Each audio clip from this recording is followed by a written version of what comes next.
বন্ধ করো জড়িয়ে ভারতীয় নাগরিক ভোটার ভারতীয় নাগরিকের নাম কর্তন করা না চলিব। এই মুহূর্তে আমি রয়েছি গোয়ালপাড়া জেলা শাসকের অফিসের সম্মুখে।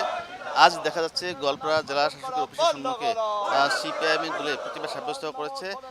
এসআরের বিরুদ্ধে এই প্রতিবাদ সাব্যস্ত হচ্ছে। আমি কথা বলতে চেষ্টা করব, প্রতিবাদকারী রয়েছে। দাদা কি বলবেন, আজ প্রতিবাদ সাব্যস্ত হচ্ছে এসআরের বিরুদ্ধে, কি বলবেন, সমস্যাটা কি?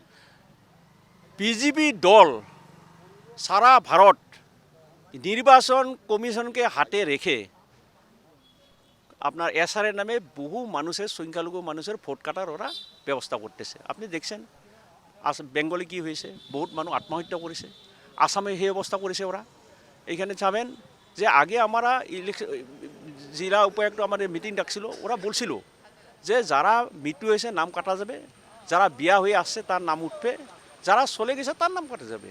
কিন্তু তারপরে দেখা গেল যে অন্য ইলেকশন কমিশন কিন্তু নরেন্দ্র সাহ একদিন আসছিল যে 22 তারিখে, তারপরে এই প্রশ্নটা আসলো। তো ডিসি বললো, আমি বললাম এটা কীরকম হলো, হ্যাঁ এদের মানুষদের অভিযোগ দিতেছে, ডিসি কোনো অভিযোগ দিতে পারে, বলে অভিযোগ দিবে, আমি ভারতীয় নাগরিক, হ্যাঁ আমাকে অভিযোগ দিবে, হ্যাঁ আমি ওইখানে হিয়ারিংয়ে যাব, আমার প্রেস্টিজ লাগবে কিনা।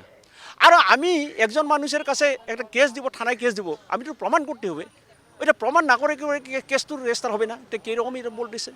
কিন্তু দেখা গেল যে তারপরে একটা সিদ্ধান্ত হয়েছিল যে ওদের উপস্থিতিতে, যারা অভিযোগকারী ওদের উপস্থিতিতে আমরা হিয়ারিংটা করব, বলে ভালো কথা। কিন্তু আমরা পরে দেখলাম যে যারা যারা অভিযোগ দিয়েছে 99% ওরা অভিযোগ উঠে নিয়েছে। ওরা বলছে আমরা তো জানি না।